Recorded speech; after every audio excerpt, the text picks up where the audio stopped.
Está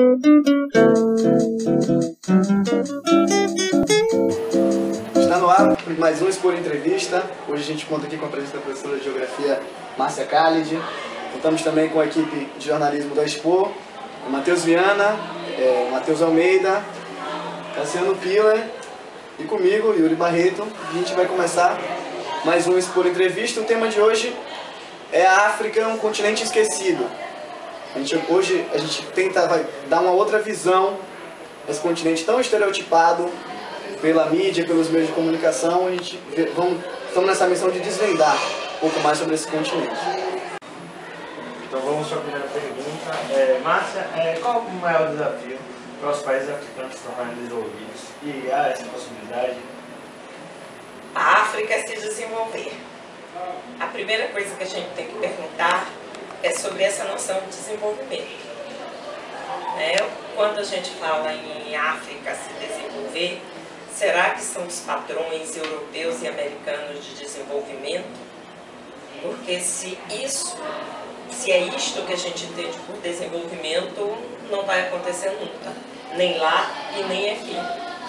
Porque se você imaginar o consumo americano e o europeu, vocês vão ver que a Terra não tem recursos suficientes para que todos os países da África, para que todos os países da América Latina sejam desenvolvidos com esse conceito de desenvolvimento que a gente, de certa maneira, absorveu.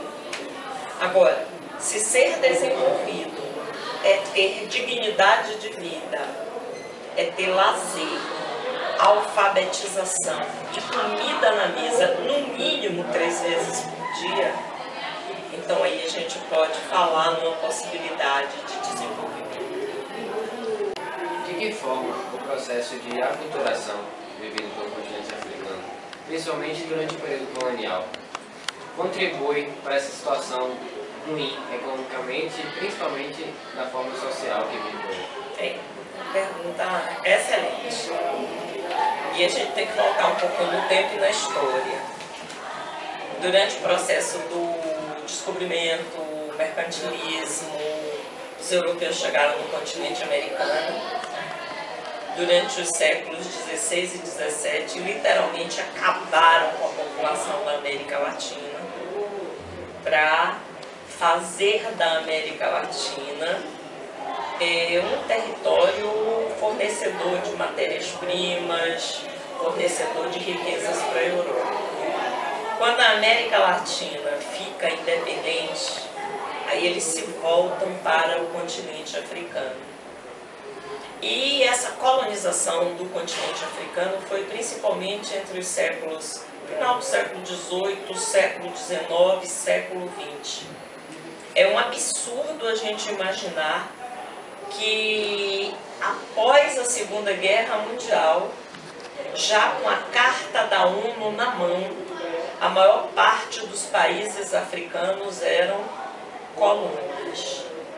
Portanto, o europeu, ao chegar no continente africano, ele não fez como no continente americano, dizimando a população. Na África, ele submeteu a população africana. E aí eles foram obrigados a falar o inglês, o francês, o português, o espanhol.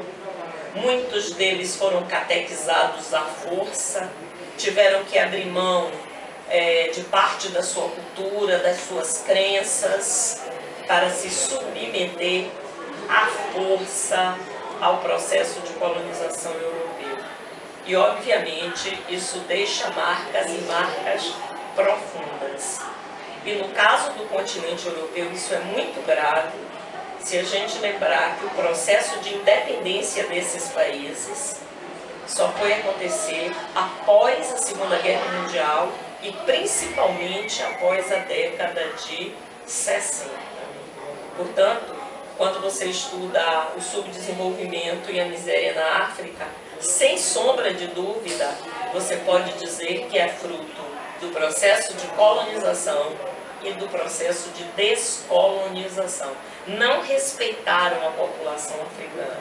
Quando você pega o mapa da África, principalmente do norte da África, você vê claramente que botaram o mapa em cima da mesa, traçaram com uma régua as fronteiras, sem perguntar ao africano aonde ele queria ficar ou com quem ele iria ficar. Portanto, todo o drama da África, você pode ter certeza que tem as suas origens nesse processo de colonização e descolonização. A Europa tem uma dívida muito grande com o continente africano. Professora, quando começaram a explodir os movimentos de independência, década de 60, 50, o contexto mundial era da Guerra Fria. Como é que a Guerra Fria influenciou esses movimentos e o pós-independência? Nossa, tem tudo a ver. Naquele momento, os países africanos começavam a ficar independentes. E na medida em que eles ficavam independentes, a grande pergunta é: e agora, para que lado eu vou? E eles estavam saindo debaixo do domínio europeu, capitalista, e grupos dentro da África não queriam nenhuma aproximação com esse tipo de país. E vários desses países, grupos optaram por instalar um governo socialista. Mas era Guerra Fria. Os Estados Unidos e a Europa Ocidental, eles não aceitaram isso pacificamente. E os países se viram divididos. Grupos, normalmente a elite, que sempre esteve aliada ao colonizador, se associava a esse poderio americano da Guerra Fria, enquanto que os grupos que queriam instalar o socialismo recebiam ajuda da União Soviética. E aí os conflitos aconteceram. E esses conflitos tinham componentes importantes. Eles serviam à economia desses países, tanto da União Soviética quanto dos Estados Unidos e da Europa. Era um absurdo. Países de subsolos riquíssimos em diamantes e petróleo extraíam esses produtos e vendiam principalmente na Europa. Esse dinheiro sequer voltava para a África, porque lá dentro mesmo da Europa, esse dinheiro servia para comprar armas. Armas que alimentavam uma guerra dentro desses países. E quanto mais os africanos morriam, quanto mais os africanos eram levados a um estado de total miséria, milhares de mutilados, economia absolutamente esfacelada, mais extraíam do subsolo minerais e mais os países desenvolvidos ganhavam com esta guerra. Muitas vezes as guerras foram fomentadas para que essa economia pudesse continuar florescendo. Professora, qual o verdadeiro papel que os blocos econômicos, como a União Africana, a SADC, têm de importante nesse crescimento do continente como um todo? Nós, depois da década de 80, com a expansão do processo de globalização, nós passamos a viver a fase dos blocos econômicos. Na medida em que houve a abertura dos mercados, parece até um contrassenso, né? Como é que eu crio um mercado ao mesmo tempo em que eu abro as fronteiras para o mundo inteiro? E a gente enxerga os blocos econômicos como uma maneira de globalizar melhor. Ao invés de você sair para a globalização sozinho, você sai em bloco. A questão dos blocos africanos seria, eu diria assim, a grande importância é que eles sejam protagonistas da sua própria história, coisa que até hoje eles não conseguiram ser. Que a partir daqui eles possam traçar os seus caminhos. porque eles é que sabem o que é melhor para eles. Tá? E o que acontecia anteriormente? As coisas vinham prontas de fora. Mas hoje já existe uma intelectualidade no continente africano, pensadores importantes, e que podem traçar os seus caminhos.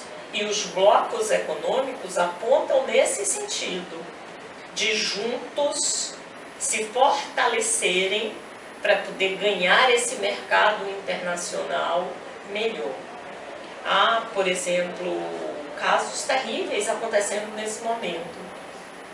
Um país africano que não me lembro se é a Nigéria, mas onde a China comprou uma área imensa e está usando os africanos como uma mão de obra quase que escrava para produzir alimentos para a China. E se você prestar atenção que a África sofre um grave problema de fome, a China entrou na África com muito dinheiro e isso tem atrapalhado bastante esse desenvolvimento africano. Porque a gente tem que, por exemplo, se você fizer uma associação com o Brasil, o povo africano é uma coisa, o governo daquele povo africano é outra coisa. Ou será que o povo brasileiro é o governo brasileiro? Não é?